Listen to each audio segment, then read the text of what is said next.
Well, it finally happened. I got my first check engine light in my 2019 Mazda 3 hatchback with all-wheel drive. Now, it sounds more dire than it is, and the issue has obviously been resolved since I'm filming here today after it happened. But it was a very good learning experience, and so I'll tell you the story, tell you what happened, tell you how it was resolved, and how it was resolved is the very interesting part. So we'll talk a lot about that in the video, but let's start off with the story. So it started off with a road trip to Gatlinburg, Tennessee to the Great Smoky Mountains National Park. And we had a whole weekend lined up to drive through the mountains and enjoy not only Gatlinburg, but the national park and all it has to offer. Now, Thursday, Friday, and Saturday were spent driving through the mountains. And I wasn't driving the car particularly hard, but the mountains are naturally harder on a vehicle than this postage stamp state of Illinois that I live in. Thursday, no issues. Friday, no issues. Almost all of Saturday, no issues until we were actually coming back out of the park and I was driving normally, mind you, and the check engine light came on. Now, I had no idea why this happened. I was driving it pretty regularly, although the brakes were starting to get pretty hot because of the mountains. I was on them quite a bit. There's a little bit of brake fade here and there, but I've experienced that before, so it wasn't really a point of worry. And so the check engine light came on right at the Great Smoky Mountains National Park sign. I, of course, panicked and freaked out and almost threw up my lunch. And so we pulled over and took this photo because we always take a photo with the park sign, and I figured if my car is immovable, we might not have the opportunity to come back and see it. So we took this picture so you could actively see this is what I look like when I'm emotionally dying inside. What ended up happening was the accelerator pedal had a spring fault message. Spring fault. So basically, the engine was over-revving or under-revving in an inconsistent pattern to what should have been happening with that amount of pedal movement. It's a very strange code. It also threw a catalytic converter code. Don't love that either. So I took it back to the cabin that we were staying at. I actually propped up the hood to let it ventilate a little bit, to let the vehicle cool down. Came back outside, still check engine light. We took the car to dinner. I saw this cool Porsche Carrera. We walked around. I came back outside after dinner, after eating at Guy Fieri's chicken restaurant, turned the car on, and it was gone.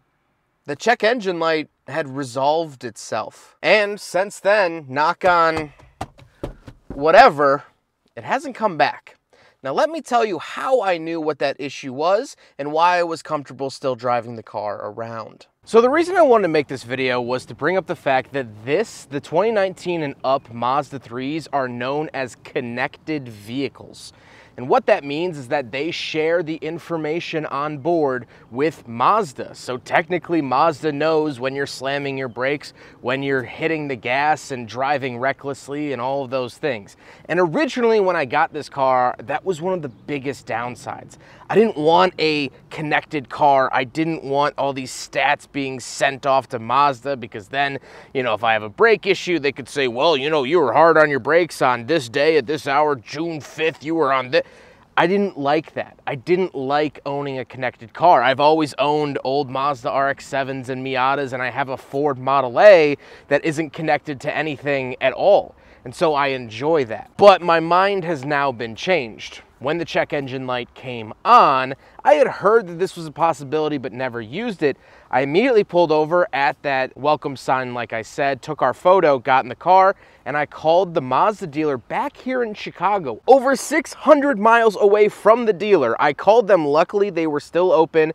It was a Saturday. Luckily, because of the time change, technically, they would have been closed in Tennessee, but they still had an hour open to be here, blah, blah, blah. I called them and I said, hey, my car's giving a check engine light.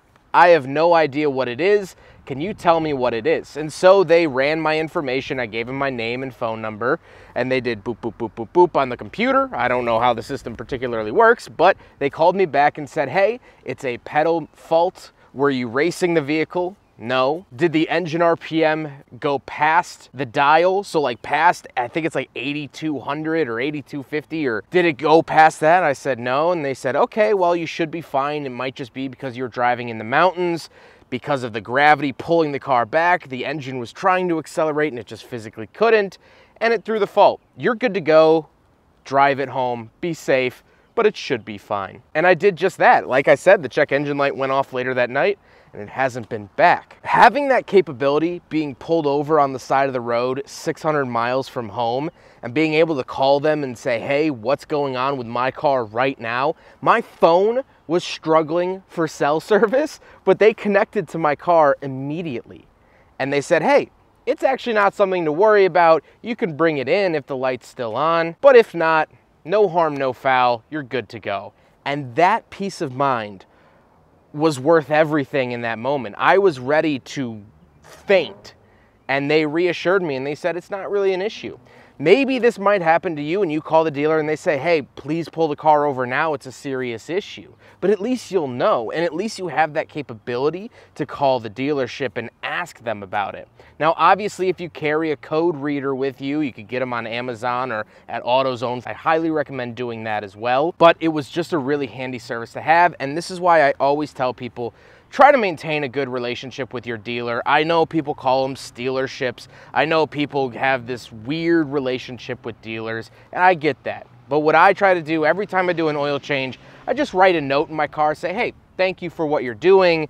I know the oil change guys really well, so like I'll leave them like a Twix bar or Snickers bar or something like that, or a Gatorade. Just trying to help out that relationship. Doing that little extra thing, it might even be just cleaning your car and leaving a little thank you post-it note on the dash. That's gonna go a long way, and it definitely helped out in this occasion. They helped me out immediately. They called me back within 2 minutes, said, hey, this is what it's going. They even sent me a screenshot of the code on the computer. And so I really believe that that is because I had such a good relationship with the dealer, and it's just through those little things. Hey, how you doing? Not being a jerk. In all my experience, of all the people I know, I have a lot of friends that work at dealerships. If you're a jerk to them, they'll be a jerk to you. That's just how it is. That's when your car is going to get messed up. That's when you're going to have dealership awful horror stories. But if you treat them with respect, treat them like adults, I think it's going to go a long way. And in this case, it most certainly did. And so with that dilemma and heart attack out of the way, it actually just so happened to occur almost exactly at 85,000 miles on the car. So I'll do a little update as well. The only major complaint I have about this car from the last update 10,000 miles ago at 75,000 is the air conditioning. I made a video with my friend Tyler. Highly recommend checking out that video. We did a sort of 80,000 mile update for his channel, Realistic. I'll link that in a pinned comment down below. But after we made that video, because he said, oh, have you had any issues with your air conditioning? I said, nope, not a one. Literally on the way home from that video, I turned my air conditioning on and it didn't work. But again, like the check engine light, I was about 2 hours into my drive, no AC, middle of the summer, or I guess early summer, no AC, driving through Indiana. I hit a pothole, heard a clunk, and my AC started working again and has kept working ever since then. I think either the trap door got stuck, maybe the pulley, maybe the ECU got mixed up because it was sending cold air to the passenger, but not to me. Whatever it was. So there was this weird air conditioning hiccup, but it solved itself. This car is becoming more and more human every day. I also did do an oil change, brake flush, and differential flush, which cost me about $500, which wasn't really great. Didn't love that fact, but I just wanted to make the point. In the last video, I talked about all the money I've spent maintaining the vehicle, and everyone said, oh, the dealership's overcharging you. The dealership's overcharging you. Yeah, maybe, but the whole point of that video was to show you, hey, if you're spending less money on maintenance, you're good to go. And I do everything on this car at the exact service interval. I get oil changes before the light comes on. I do all of the preventative maintenance on this car. I want this car to last me forever, and that's what I'm testing in these videos. And so I do all the maintenance on time, at the dealer, to the book, to the T. And so if you have an independent shop that you trust, use them. Use them, use their discounts, get a percentage off of that labor and parts. Do it. If you trust yourself to do it yourself, do it. I hope that you do oil changes yourself. I am fully competent in doing oil changes. I actually worked as a lube tech for almost a year, and I've engine swapped my RX-7s and Miatas and all that stuff.